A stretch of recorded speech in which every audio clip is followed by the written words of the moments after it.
මම අද කතා කරන්න යන්නේ වෙනස ගැනයි.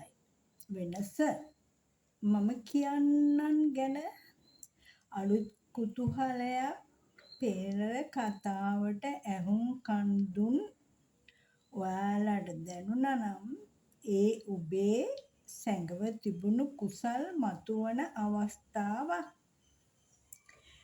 ඉතින් මේ සත්වයෝ කුමන ඉරියව්වක කුමන ස්ථානයක සිටියත් සිතවිලි පහළ වීම සෑම මොහොතකම නොනවතී පවතිනවා.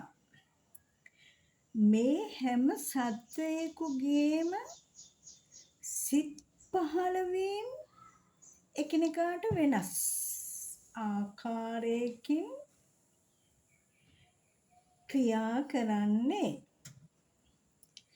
සියලු සත්වයෝ විසිරී ඉන්නා නිසා මේ වෙනස්කම් හසු කර ගැනීම අපිට පහසු නැත.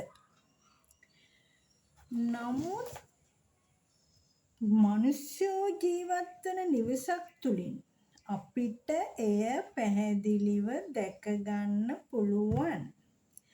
ඒ වගේම අපි වටපිටාව බලන විට ලේන්නුන්ගේ හැසිරීම කොහොමද යන වග අපිට දැක ගන්න පුළුවන්.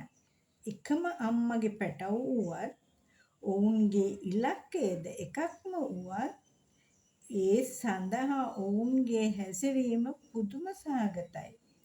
සියලුම සත්වයෝ ක්‍රියා කරන්නේ සිතීමකින් පසුව නිසා මෙම වෙනස තිබෙන තැන අපිට තේරුම් ගැනීමට හැකියි.